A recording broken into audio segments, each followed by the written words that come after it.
Esse texto provavelmente você já ouviu, você não precisa necessariamente abrir ele, mas você acompanha com a gente aqui no telão, vai aparecer.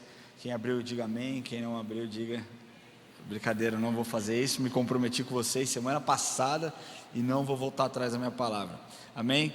Vamos lá, diz assim: tudo tem o seu tempo determinado e há tempo para todo o propósito debaixo do céu. Quantos aqui já ouviram a respeito desse versículo, dessa passagem na Bíblia? Eu creio que a grande maioria. E aí ele continua dizendo: há tempo de plantar, há tempo de colher, há tempo de lutar, há tempo de ficar em paz, há tempo, de construir, há tempo de derrubar. A verdade é que Deus é perfeito em tudo aquilo que Ele faz, e quando Ele manda, às vezes, com que nós tiremos o pé, é porque existe uma razão para isso. Da mesma forma que todas as coisas que Ele construiu foram feitas por uma razão e por um propósito. Deus, Ele não fez nada no susto. Deus não criou o mundo, o universo, simplesmente porque, acho que eu estou sem fazer nada aqui. Ele criou o sol com um propósito, Ele criou a lua com um propósito, Ele criou os mares por um propósito. Quando Ele fez separação das águas, Ele criou por um propósito.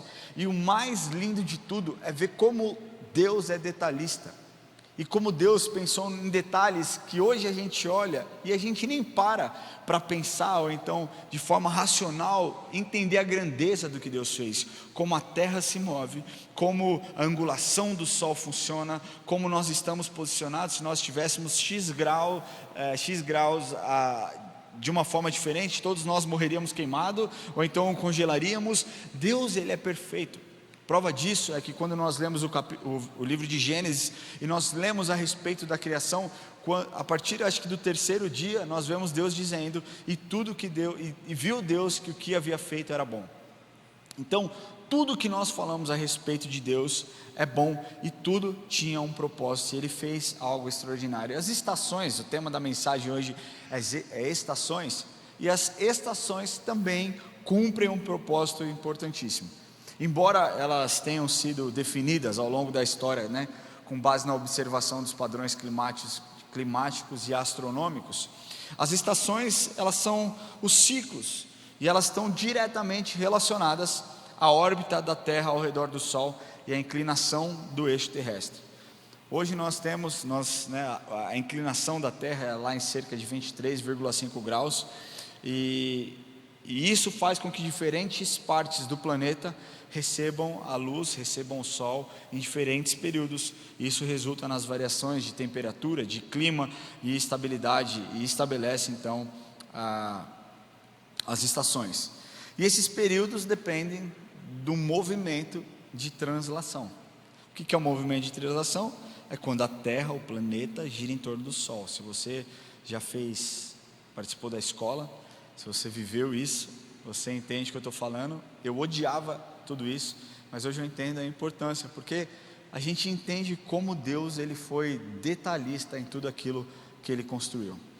Bom, as estações, quando nós falamos sobre estação, estações, para nós, elas são caracterizadas por climas específicos. Então, um clima mais quente, um clima mais frio. Tem uns que gostam mais do outono, onde as árvores e as flores ficam mais alaranjadas, elas caem para uma preparação para o inverno. Outros gostam mais da primavera, quando as flores começam a desbrochar, e tantas coisas são definidas a respeito disso, não é verdade?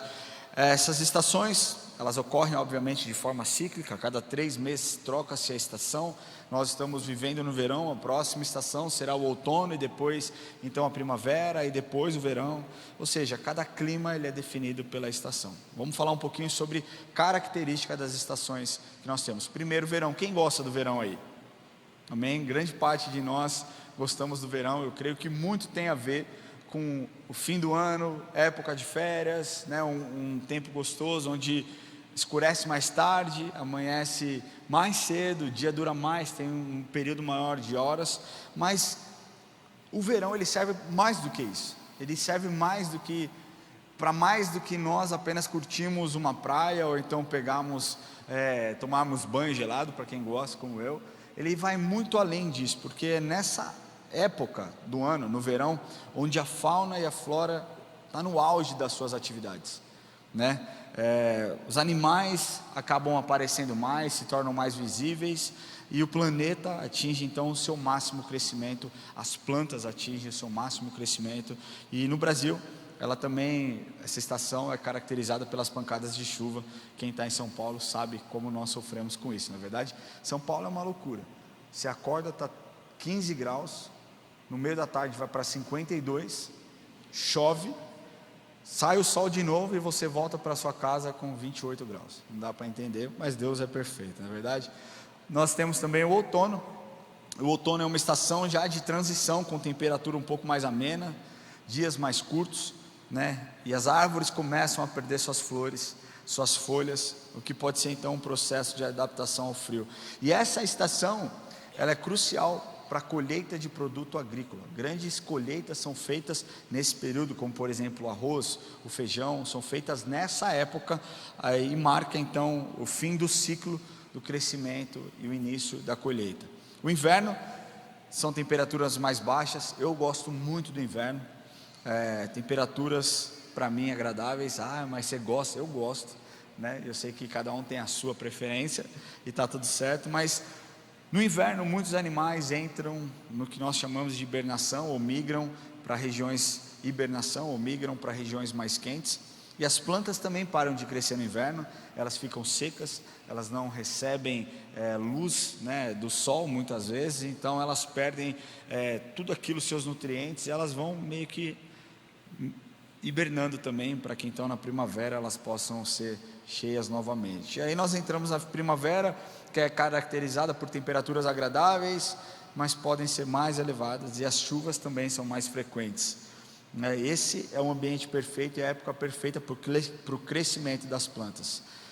Enfim, gente, eu dei um panorama muito rápido, algo que vocês já sabiam a respeito das estações, mas eu quero te falar que Deus fez isso para um grande propósito, e isso nós podemos aplicar nas nossas vidas também, porque nós vivemos estações nas nossas vidas. Você vive um período de estação, eu vivo um outro período de estação na minha vida, e a verdade é que essas estações, cada uma traz as suas dificuldades, os seus desafios, traz a sua beleza, traz também seus dias de luta, e é importante que nós estejamos conscientes da estação que nós estamos vivendo, para que nós não comparemos a nossa estação com a estação do próximo, com a estação daqueles que estão à nossa volta.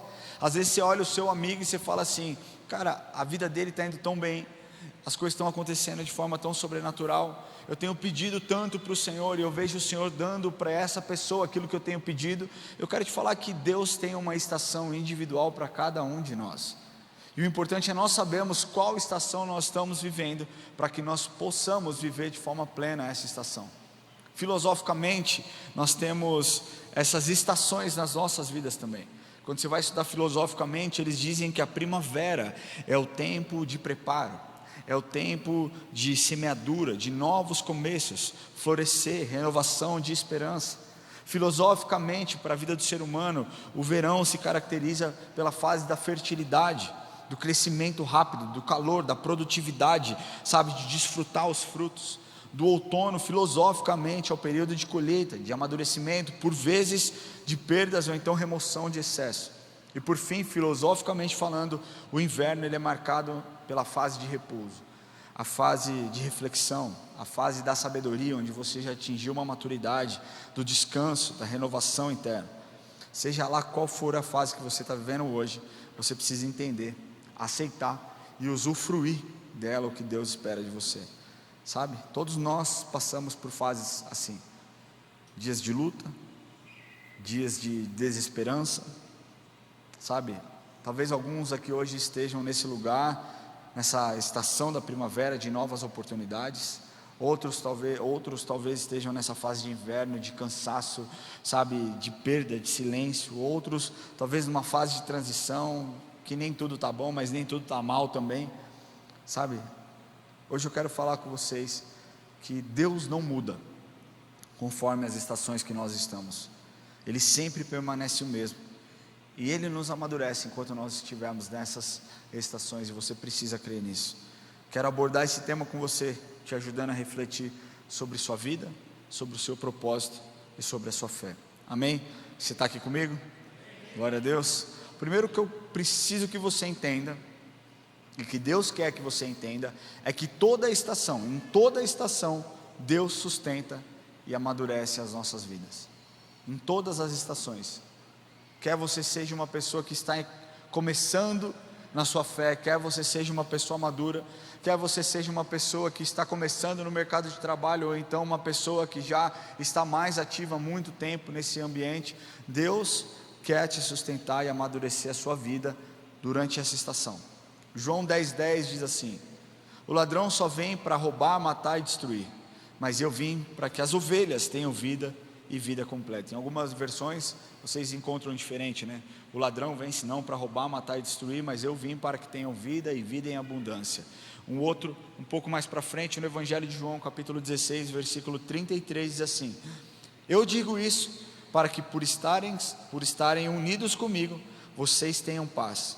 No mundo vocês vão sofrer, mas tenham coragem, eu venci o mundo. Em outras versões diz: no mundo tereis aflições, mas tende bom ânimo, porque eu venci o mundo. Quando nós lemos essas duas passagens do Evangelho de João, nós vemos que Jesus jamais prometeu uma vida fácil. Ele jamais prometeu uma existência humana sem dificuldade, sem dias ruins. Mas o que ele diz é que para aqueles que permanecem fortes, focados e firmados em Cristo, e entende que Deus e Jesus, eles venceram o mundo, então nós estaremos cheios de graça, de fé, e sentindo a glória do Espírito e sendo guiados pelo Espírito. É isso que nós entendemos a respeito dessa passagem. O ponto é que muitas pessoas acham que a partir do momento que elas entregam suas vidas para Jesus, todos os problemas foram embora, elas não terão mais problemas na sua vida. Isso é um erro.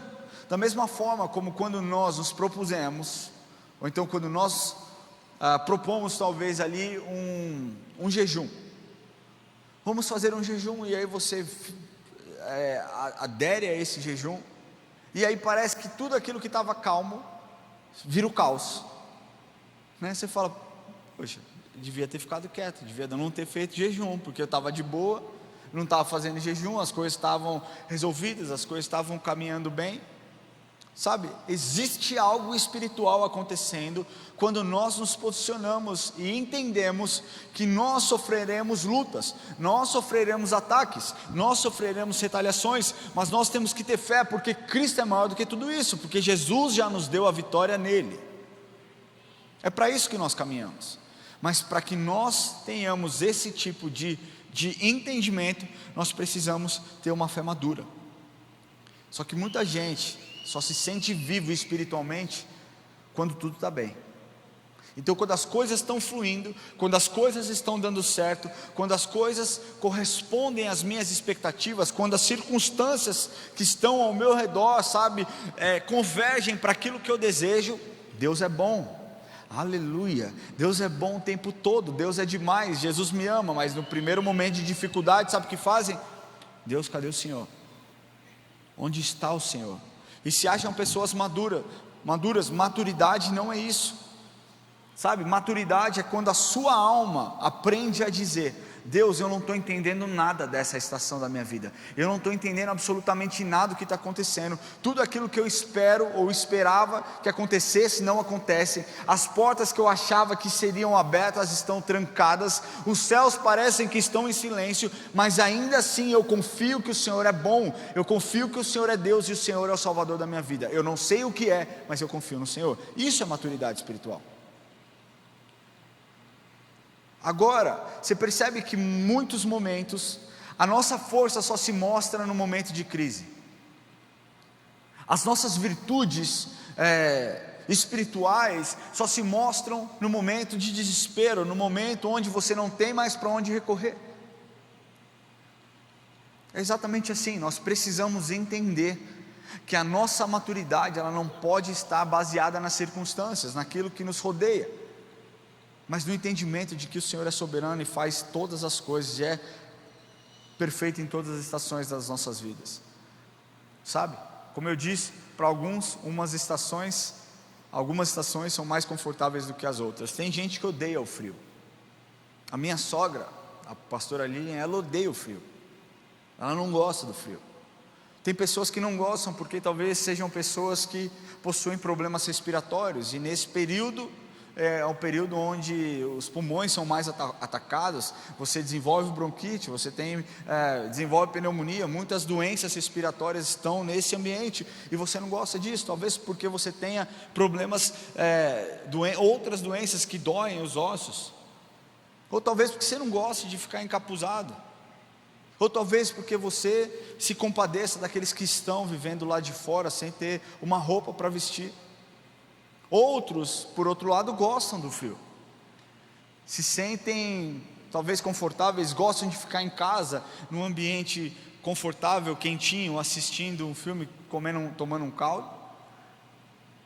A pastora Tayla faz um caldo, gente, mentira, na verdade, ela não está aqui hoje, mas pede para ela fazer, ela faz para todo mundo, pode pedir, fala que eu falei que ela faz, amém? Aliás, fala que o pastor Diego falou, vai ser melhor, amém?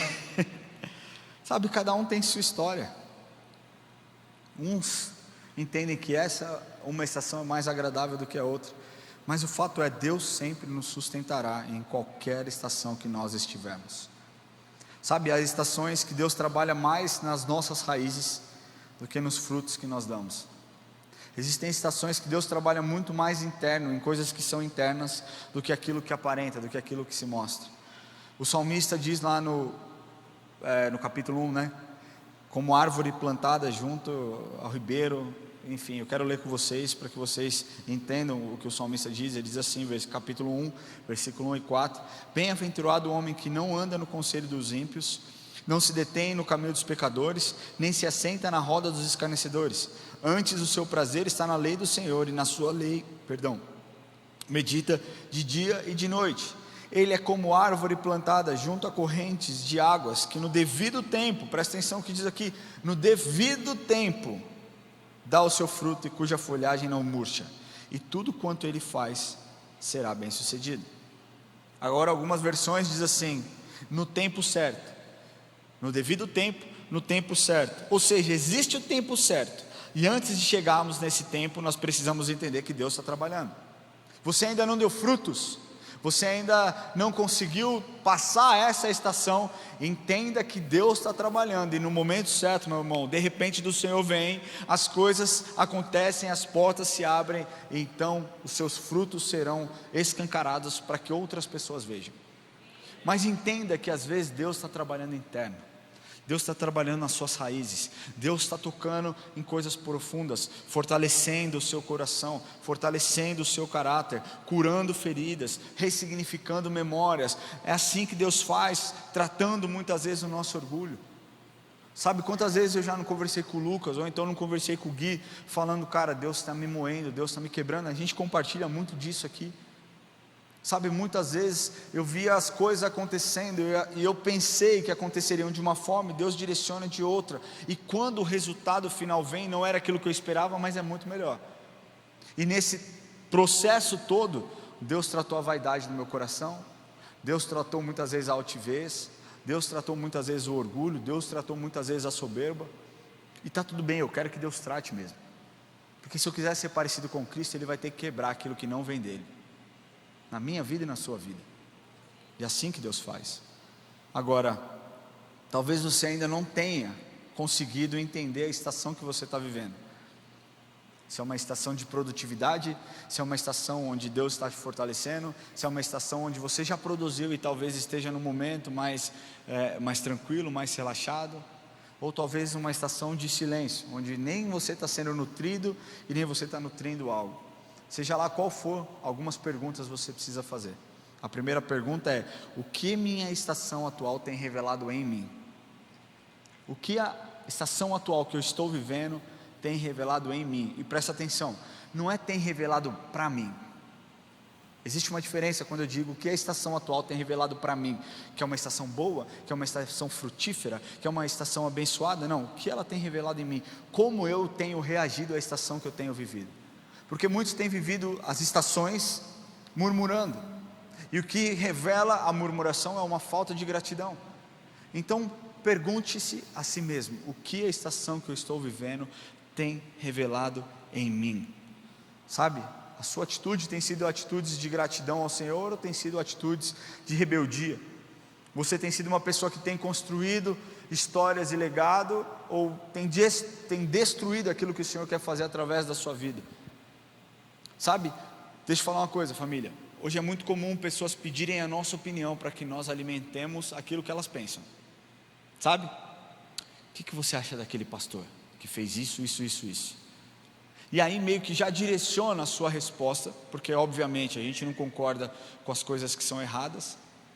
Quando Deus nos chamou para tirar a trave dos nossos olhos antes de olharmos e falarmos a respeito de um outro.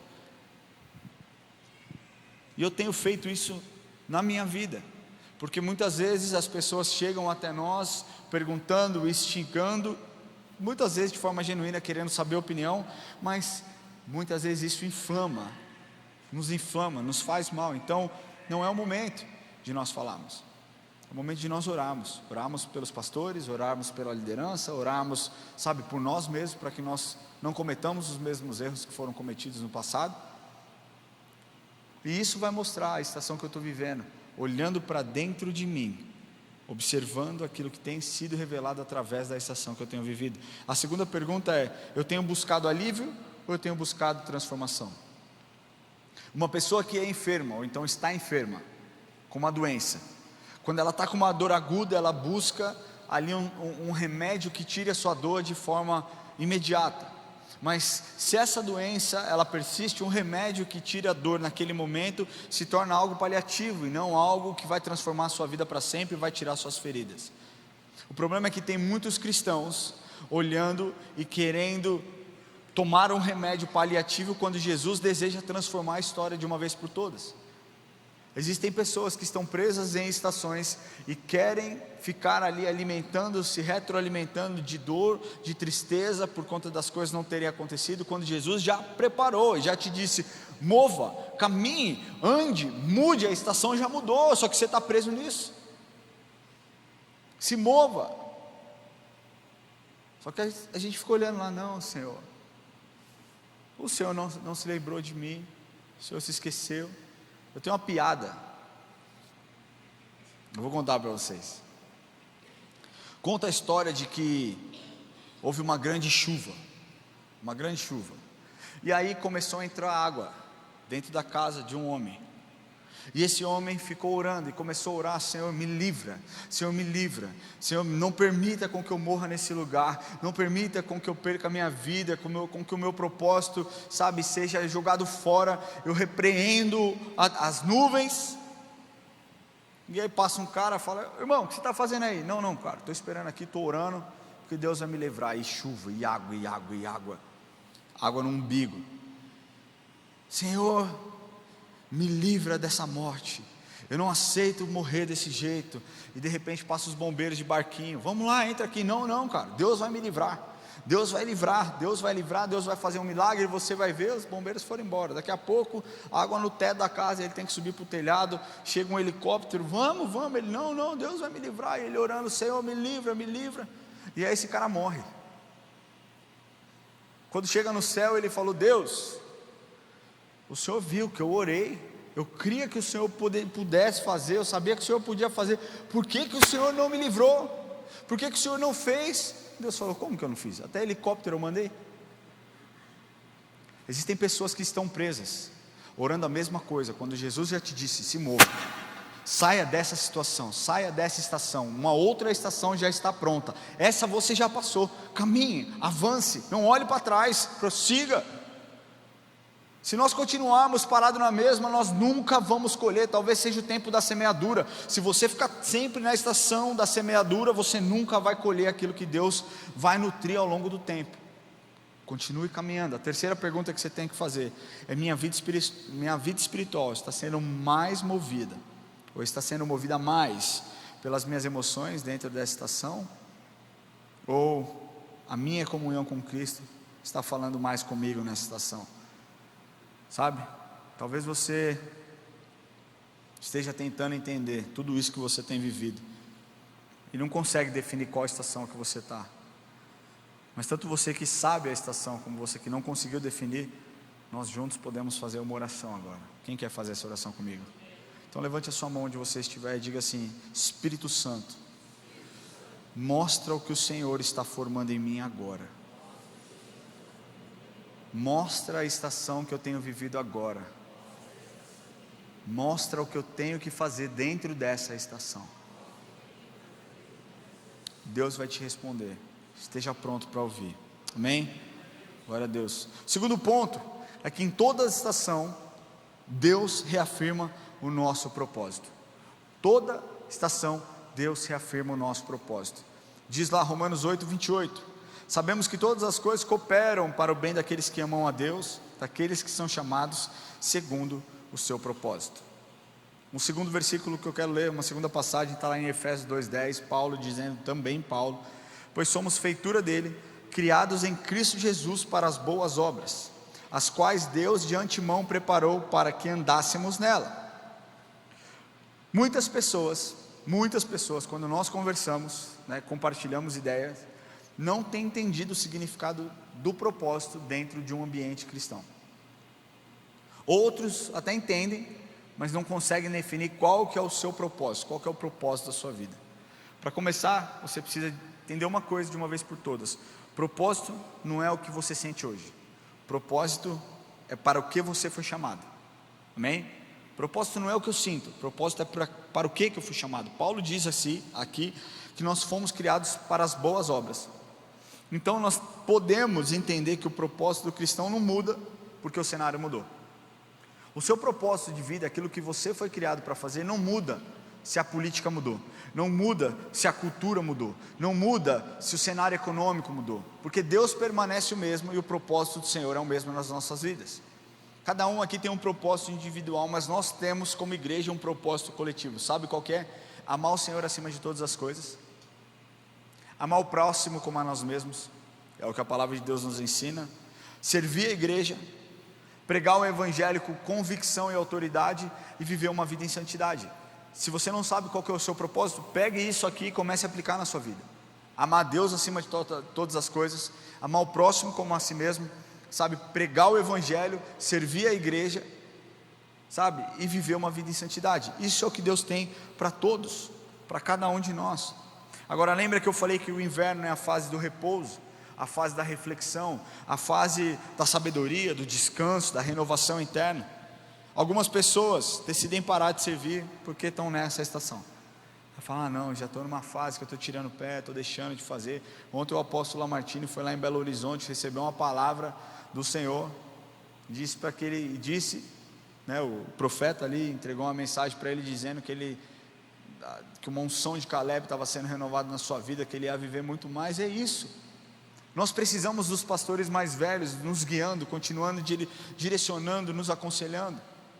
Tem gente que atingiu uma certa idade e já está pensando: não, eu vou parar. Outro dia eu falei para a Érica assim, a gente estava conversando sobre aposentadoria, 38 anos, vai vendo. E eu falando: não, cara, porque aconteceu? Eu fiz uma viagem, eu vou contextualizar isso aqui. Eu fiz uma viagem e eu fui comprar uma pipoca, e tinha um cara na minha frente com uma criança. Eu pensei: cara, esse cara não é tão novo para ser avô, mas também não é tão velho para ser pai. O que ele é? E fiquei ouvindo ali, encostou um cara do lado e começou a conversar com ele, e ele muito carinhoso com a criança, assim, muito carinhoso. Cara, me lembrou muito o Lamartine com os meus filhos. Eu fiquei me olhando ali, achei bonita a cena, e fiquei ouvindo. E aí chegou um cara e perguntou: é seu filho? Ele falou: não, é meu neto. É mesmo, tal, poxa, e o que você faz da vida? Ele falou: não, eu sou aposentado, eu aposentei. Eu trabalhei minha vida inteira, hoje eu não ouvi a idade que ele tinha, mas devia ter lá seus 60 e alguma coisa. Ele falou: não, hoje, cara, eu quero curtir os meus netos, eu viajo com eles, estou aqui curtindo. Eu achei tão legal, e isso me levou a conversar com a Érica sobre isso, sobre falar: cara, quando eu for aposentar, eu quero ser saudável para curtir a minha aposentadoria, porque não adianta, eu vou aposentar, eu já não consigo mais andar, eu já não consigo fazer mais nada, entendeu? Eu quero ter saúde. Mas o ponto que muitas vezes nós esquecemos é que, embora a gente possa parar de trabalhar em um ambiente externo, o chamado do Senhor e o propósito nas nossas vidas continua ativo. Eu tenho que ser um pregador do Evangelho até o dia que o Senhor me levar para a glória. Você entende? Você tem um propósito, Senhor, na sua vida, propagar o Evangelho também, até o dia que o Senhor te chamar para a glória, ou então até o dia que Ele voltar. Nós precisamos continuar fazendo aquilo que Ele nos chamou para fazer, sabe? Porque propósito não é um impulso que vai te levar para um lugar. Propósito é uma aliança que você cumpre, independente da estação que você está. Ah não, eu só vou evangelizar quando eu estiver bem. Eu só vou evangelizar, falar de Jesus quando as coisas acontecerem. Eu só vou pregar que Ele é bom quando eu receber o meu milagre e a minha bênção. Não funciona assim. O propósito é você falar, independente da situação que você tem vivido, independente do lugar que você tem caminhado. Sabe, quando nós lemos isso que Romano diz, Paulo diz, todas as coisas cooperam para o bem daqueles que amam a Deus. Cara, Paulo não está dizendo aqui que tudo vai ser bom não, que tudo vai dar certo, sabe?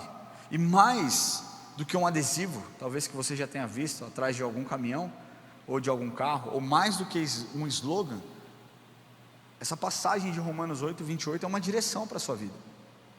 Significa que Deus é tão soberano, que Ele consegue trabalhar naquilo que foi doloroso, naquilo que foi injusto, naquilo que aos seus olhos não foi certo, naquilo que foi confuso, e Ele consegue te conduzir para que Ele reine sobre a sua vida e cumpra todos os propósitos e desígnios celestiais que Ele tem para você.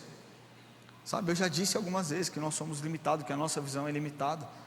Agora nós precisamos encarar e acreditar, como eu disse lá no começo, que nem toda porta fechada é porque Deus, não existe isso, a porta está fechada é porque Deus não se importa comigo. Não, a porta está fechada porque Ele está te protegendo de algo. Sabe, como em uma colheita, existe o tempo certo de plantar, existe o tempo certo de colher. E para a colheita ser uma bênção, você não pode colher antes da hora. Sabe, na pandemia, eu fiquei na fazenda do vô da Érica e eu vi todo o processo de colheita de cana. Eles têm uma fazenda de cana de açúcar lá, e eu fiquei vendo aquelas máquinas, que eu gosto muito de máquinas, essas coisas, eu fiquei olhando, sabe, e como é legal. E aí eu fui entender um pouco mais sobre a colheita de cana de açúcar. Para você colher a cana, você planta primeiro, geralmente você vai plantar no mês de março, né? E aí você colhe somente depois de 12 ou 18 meses. Você pode colher, porque ela vai ganhar altura. Só que durante esse processo, muitas coisas acontecem que a gente não vê.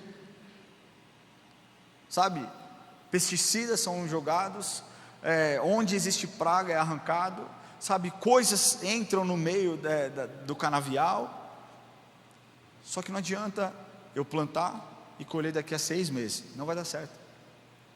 Não vai dar certo. Você sabia que a cana, uma vez plantada, ela pode ser colhida até por 6 ou 7 vezes? Você não precisa plantar de novo. 6 ou 7 vezes você pode colher. Plantei uma agora, daqui a 1 ano eu colho de novo. Depois eu não preciso plantar, é só colher de novo, colher de novo. Por 7 vezes você consegue fazer isso. A partir da 7ª, você tem que arrancar do solo, você tem que plantar soja para oxigenar o solo, para que você tenha um bom plantio. Na nossa vida é assim. A gente precisa esperar as estações, esperar o tempo passar para que a gente consiga ter algo do Senhor, algo concreto, sabe? Muitas pessoas estão esperando Deus fazer algo. Muitas pessoas querem um namorado. Muitas mulheres querem um marido. Muitos homens querem uma esposa. Sabe? Muitos casais querem um filho. Sabe? Talvez você queira o emprego dos sonhos. Deixa eu te falar uma coisa, talvez Deus esteja mandando você esperar, sabe, porque o namorado que Deus tem para você ainda está no lugar errado, e Deus ainda precisa mudar algumas coisas antes dele se relacionar com você, sabe, talvez a esposa que Deus tem para você ainda está sendo moldada, talvez, sabe, Deus esteja preparando a sua vida, as suas emoções para a chegada de um filho. Talvez Deus esteja reordenando e redirecionando uma nova rota, sabe, para que o seu coração volte ao essencial. Eu quero te falar que Deus usa das estações em nossas vidas para reafirmar o propósito que Ele nos deu. O erro muitas vezes é nós confundirmos estação com propósito. Esse é o grande erro.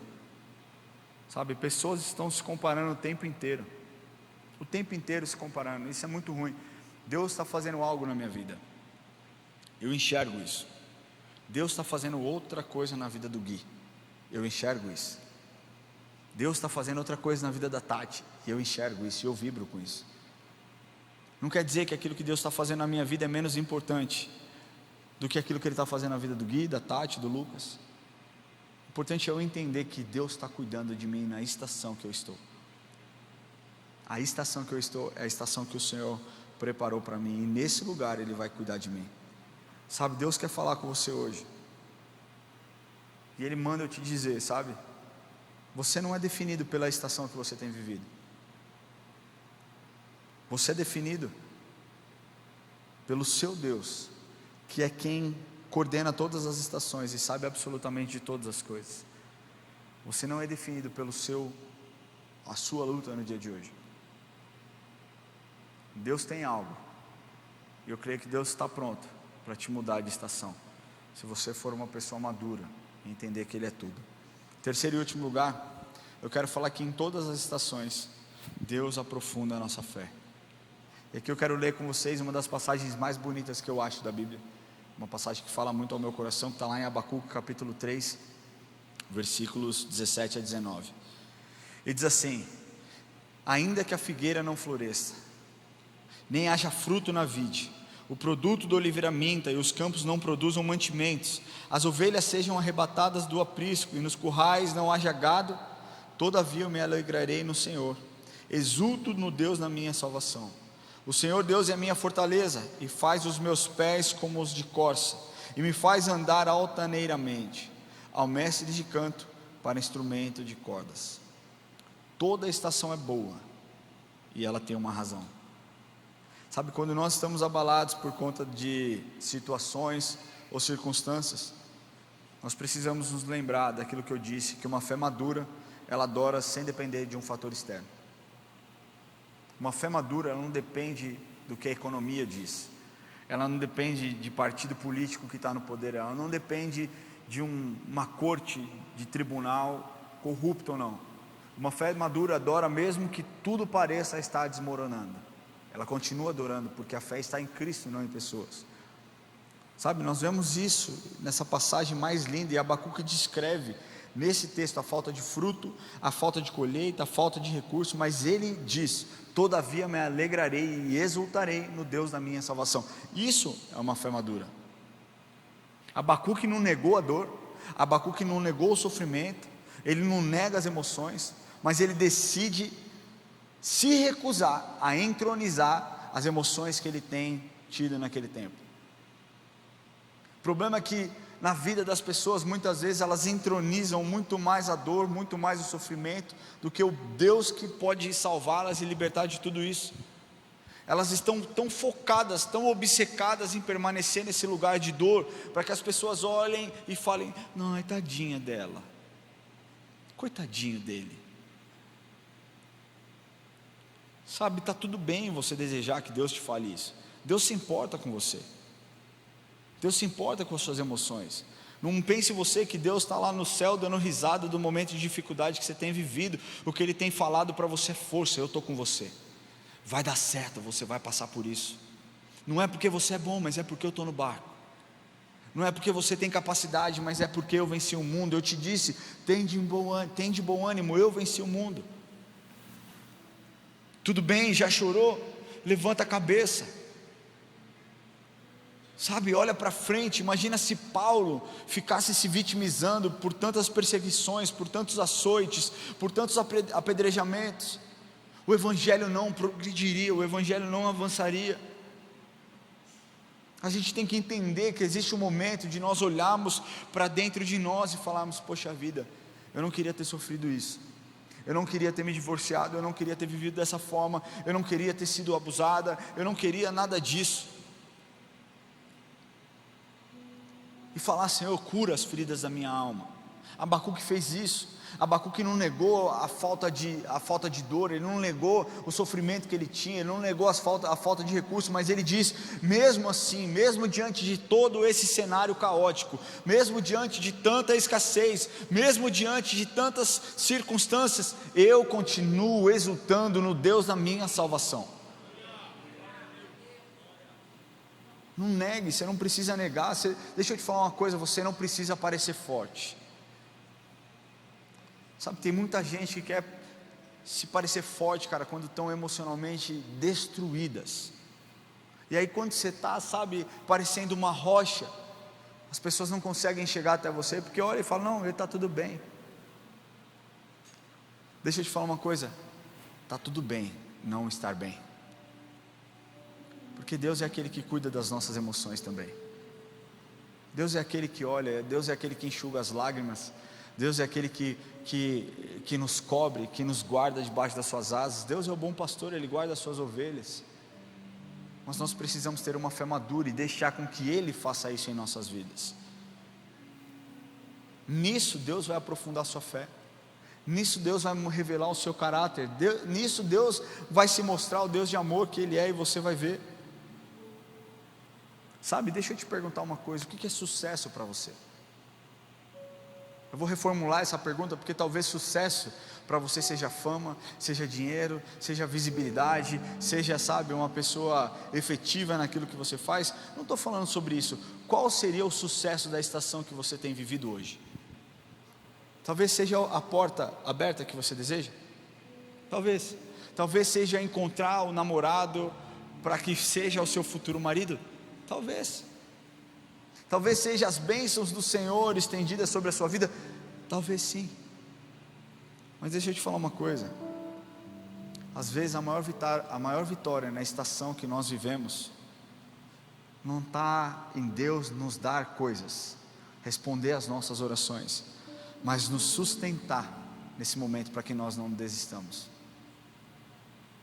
A maior vitória que Deus talvez possa te dar hoje é esticar a sua mão, segurar a sua mão para que você não caia, para que você não desanime, para que você não largue tudo, para que você não desista da sua família, para que você não desista do seu chamado, do seu propósito.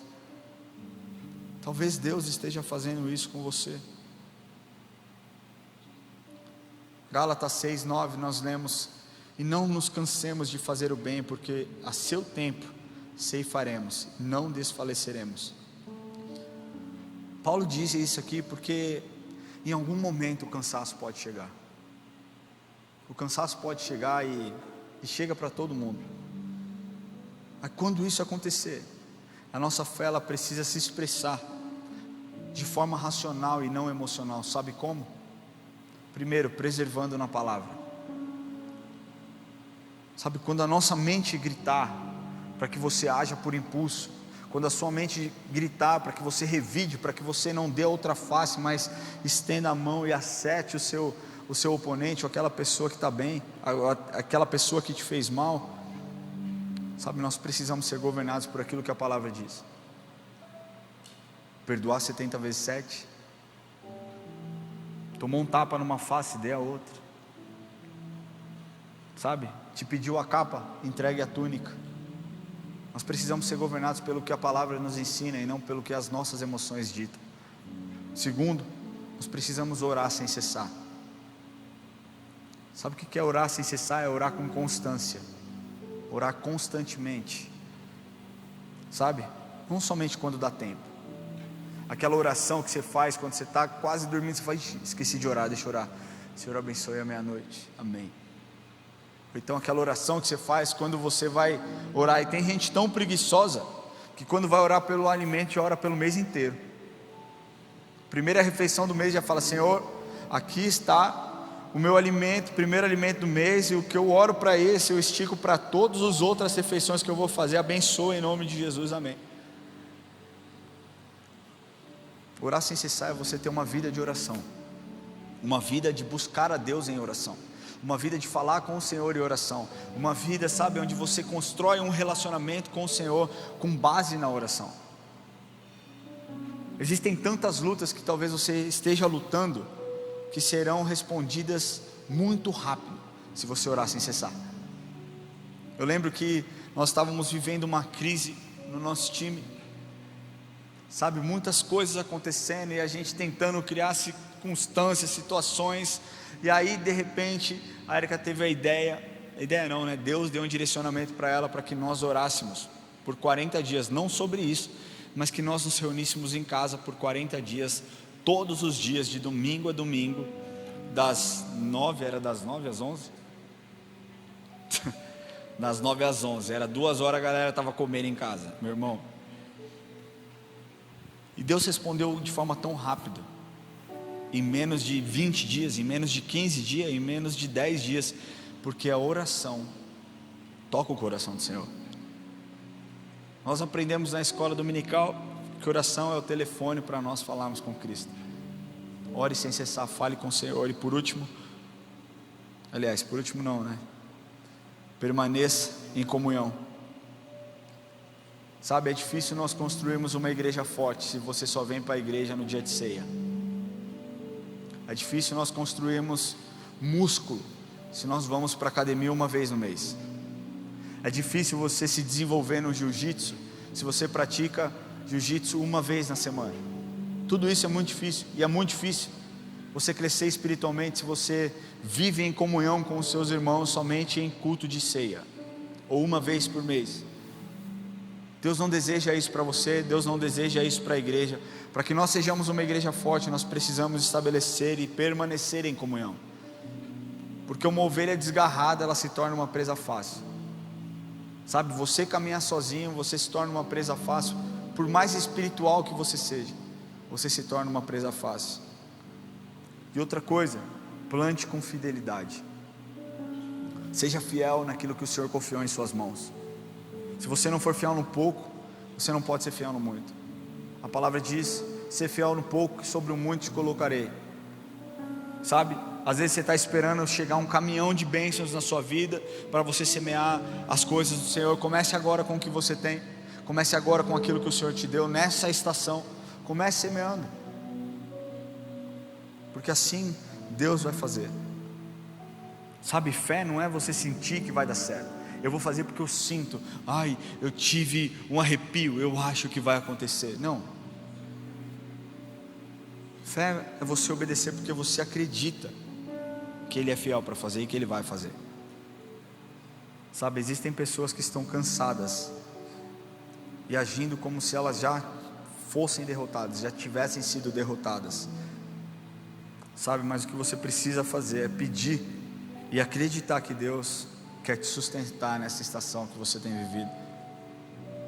Eu quero concluir essa mensagem te lembrando que em todas as estações, qualquer uma estação que você se encontre, Deus te sustenta. Deus sustenta a sua vida em Cristo, Deus firma o seu propósito em Cristo, e Deus aprofunda a sua fé em Cristo, independente da estação que você esteja. Eu queria pedir que você feche seus olhos onde você estiver.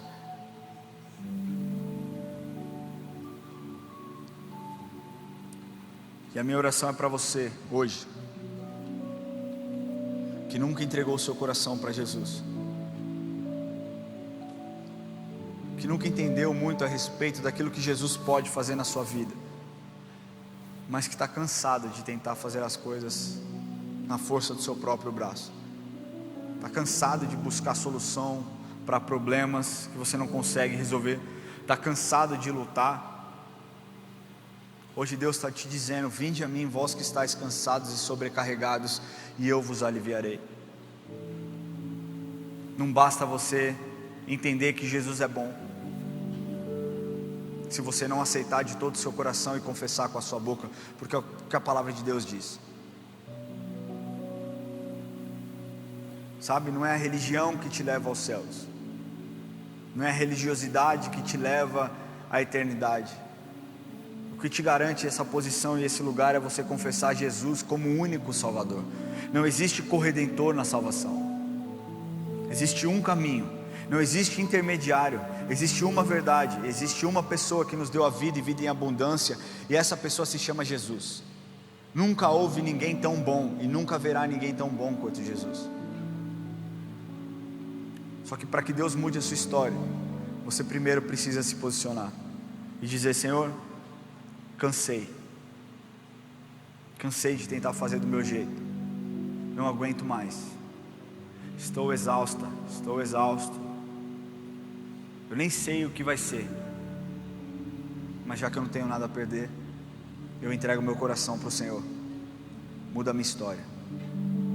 A única coisa que o Senhor te pede hoje é uma oportunidade para entrar no seu coração e mudar a sua história de uma vez por todas. Ele morreu por você, para mostrar o valor que você tem para Ele. Se você deseja entregar o seu coração para Jesus, levante a sua mão onde você estiver. Eu quero orar com você. Glória a Deus pela sua vida. Existe mais alguém? Fica com a sua mão levantada, por favor. Existe mais alguém que deseja entregar o coração para Jesus? Eu queria pedir que as luzes fossem um pouco mais baixas, ficassem um pouco mais baixas. E você que levantou a mão, que eu vi, continua com sua mão levantada. Se você pudesse colocar em pé, por favor, eu quero orar com você. Se coloque em pé onde você estiver. Você que levantou a sua mão, pode ficar em pé, ninguém vai te pedir nada, não precisa ter vergonha. Glória a Deus pela sua vida também. Existe mais alguém? Continue em pé no seu lugar. Eu quero orar com vocês. Glória a Deus por esse casal. Uma segunda coisa que eu quero fazer com você é para você que talvez esteja tão longe que nem sabe se um dia você já foi salvo, que nunca entendeu, será que um dia eu tive uma conversão verdadeira? As suas atitudes são muito mais parecidas com as do mundo do que com aqueles que professam a fé em Cristo. Se essa pessoa é você, que já não tem tanta convicção, se um dia você se entregou verdadeiramente para Jesus, mas você também está cansado dessa estação, e hoje você quer talvez reafirmar o seu compromisso com o Senhor, dizendo: Senhor, eu não sei se no passado eu fiz certo, mas agora eu vou fazer, toma aqui o meu coração. Se essa pessoa é você, eu queria que você levantasse a sua mão onde você estiver. Eu também quero orar com você. Existe alguém que deseja reafirmar isso? Talvez você esteja desencontrado, não sabe ao certo se um dia foi. Eu queria pedir que você que levantou a sua mão nos dois apelos, que você saia do seu lugar e venha aqui à frente para que eu ore com você. Pode sair do seu lugar, não precisa ter vergonha não. A gente não vai pedir nada para você, a gente só quer orar com você. Se você não tem vergonha de vir sozinho, se você tem vergonha de vir sozinho, pede para alguém que veio com você te trazer a esse lugar. Nós somos corpo de Cristo e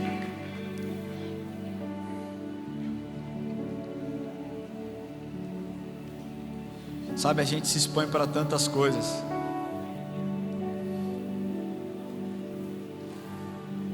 A gente passa vergonha com tantas coisas, né?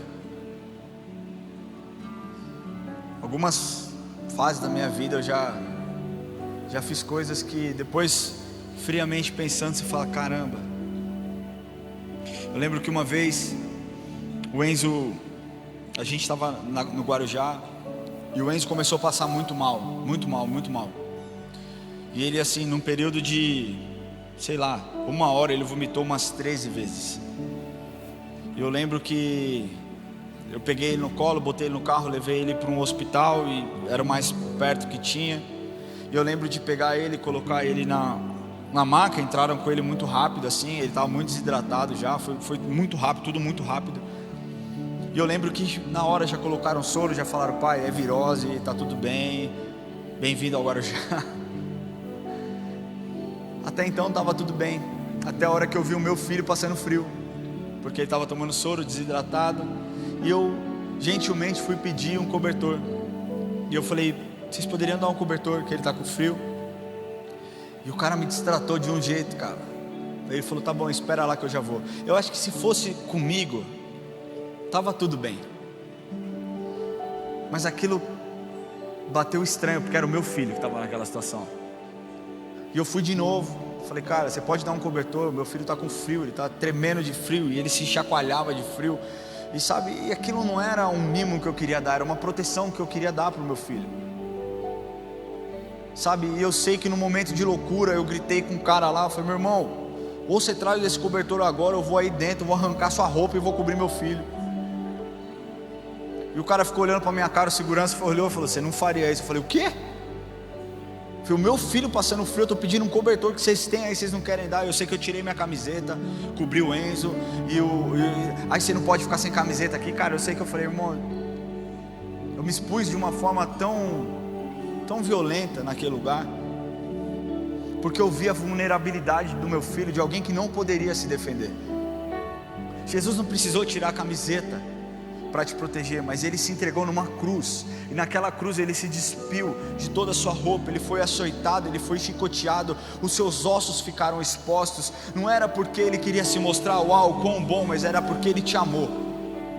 E a gente não tem coragem de se expor para o Senhor, para falar: Senhor, está aqui as minhas fraquezas, está aqui os meus erros, está aqui as minhas falhas, eu não tenho absolutamente nada, o meu coração é podre, as minhas atitudes são perversas, eu vivo uma vida corrompida, eu não tenho nada. Sabe o que o Senhor te diz hoje, quando você diz isso para Ele? Era isso que eu queria. Eu não busco pessoas perfeitas, eu busco pessoas disponíveis. Ninguém é perfeito. Se Jesus buscasse alguém perfeito, Ele não encontraria absolutamente ninguém, mas disponibilidade Ele encontrou vocês, cara. Isso muda a história, isso cria legado, isso cria direção, isso cria propósito. E hoje Deus está estabelecendo um propósito na vida de vocês. Eu quis ilustrar isso para vocês, porque eu me considero um bom pai, mas eu sou muito falho. Eu erro como pai, eu erro como marido, eu erro como pastor, eu erro como amigo. Os meus amigos sabem bem, 2 aqui, sabem pra caramba. Mas Jesus não erra, Jesus não falha, Ele é perfeito. Hoje é dia de você se encontrar com Ele, para que Ele deixe claro qual estação você está, e a partir disso, coisas aconteçam. Você flua, você entenda, você caminhe para sair desse lugar onde você está, para que Deus te transicione para um outro. Eu queria pedir que você coloque a mão no seu coração. Se você está nos assistindo online e também deseja fazer essa oração, está aparecendo um QR Code na sua tela. Após você repetir essa oração, aponte a câmera do seu celular e faça essa oração com a gente, amém? Repita assim comigo: Senhor Jesus, hoje eu entrego o meu coração em Tuas mãos. Jesus, eu confesso o Senhor como meu Senhor e o meu Salvador.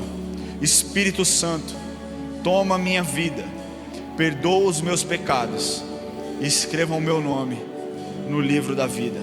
Senhor, eu oro pelos meus irmãos e pelas minhas irmãs, Deus, que vieram aqui e voluntariamente, Deus, decidiram dar um passo de fé, uma oportunidade, Deus, para que o Senhor mude a história deles. Pai, eu não sei a estação, eu não sei o que eles têm vivido, mas o Senhor sabe. Por isso eu peço, Deus, que nessa nova jornada, nesse próximo passo, nessas próximas caminhadas, Deus, que eles têm daqui para frente, Pai, que eles possam ser cheios da Sua presença, que eles nunca mais se sintam sozinhos e desamparados, mas que eles se sintam acompanhados pelo Senhor, sabendo, Deus, que todas as coisas cooperam para o bem daqueles que Te amam. Abençoe-os, Deus, guarde-os e os livre de todo mal, em nome de Jesus. Eu queria pedir que você que fez essa oração acompanhe a equipe de consolidação. Nós vamos ali só pegar os dados para entender como igreja nós podemos servi-los também. Para você que está aqui pela primeira vez, não me conhece, meu nome é Ramon, sou pastor. Estou à disposição de vocês para conversar, para aconselhar, para chorar junto, para entender a sua história. Você pode contar comigo. Eu queria só pedir que vocês acompanhassem eles ali, para que a gente junto possa se conectar. Eu queria agora orar com a igreja, eu queria pedir que a igreja ficasse em pé. Quantos aqui entendem que a mensagem foi para você? Se você realmente entende que Deus falou com você algo nessa noite, e você precisa mudar alguma coisa, eu queria pedir que você saia do seu lugar e venha aqui à frente. Saia do seu lugar e venha aqui à frente, você que levantou a sua mão e entendeu que essa mensagem foi para você.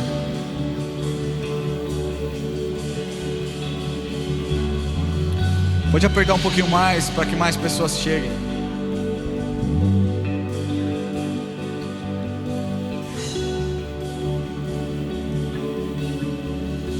Bibi, quero te falar uma coisa. Deus está te colocando num lugar que é para que você saiba que você tem um propósito lá dentro. Não basta não parecer com o mundo se você não torná-los parecido com Cristo. Você tem algo especial que Deus já te confiou. Não se distraia, não se perca. Lembre-se daquilo que você já experimentou aqui dentro e entregue para Deus aquilo que é de Deus.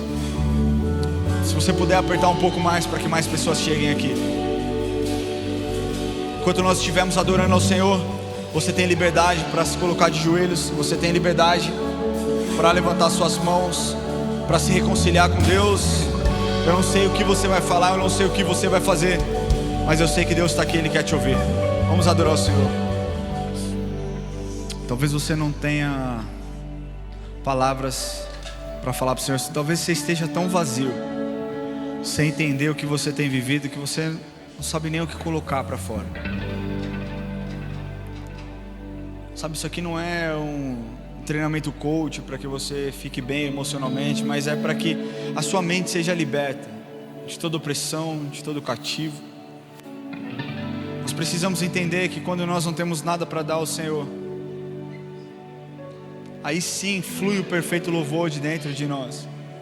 Quando nós não temos mais palavras belas, quando nós não temos mais recursos humanos, quando nós estamos secos e vazios, aí sim de nós flui o perfeito louvor. Muitas vezes, não necessariamente todas as vezes, mas o importante é você saber que independente da estação que você tem vivido, Deus continua sendo Deus, e Deus continua sendo merecedor da sua adoração. Deus continua sendo merecedor, sabe, da sua gratidão. Deus continua sendo merecedor do seu aplauso, do seu grito de júbilo. Deus continua sendo merecedor da sua glória. Deus continua sendo merecedor de tudo aquilo que você tem para dar. Talvez não seja nada, talvez seja um aleluia. Ele é merecedor. Então, enquanto nós estivermos louvando essa última música, eu queria pedir que você, sabe, entregasse para o Senhor de todo o seu coração esse louvor. Sabe, talvez você esteja vivendo um momento de dor, um momento onde você não tem palavras belas para entregar ao Senhor, mas o Senhor está aqui e Ele se alegra quando nós o adoramos em espírito e em verdade, quando nós o adoramos com aquilo que nós temos. Talvez você se sinta pecador demais para entregar algo diferente ao Senhor. O Senhor está falando: filho, me entrega o que você tem. É o melhor que você tem, eu aceito. É o melhor que você tem para me dar, eu aceito. E eu estou contente com isso. O Senhor deseja algo extraordinário da sua parte no dia de hoje, para que as estações fiquem claras, talvez mais leves, mais fáceis de você caminhar por elas e passar por elas.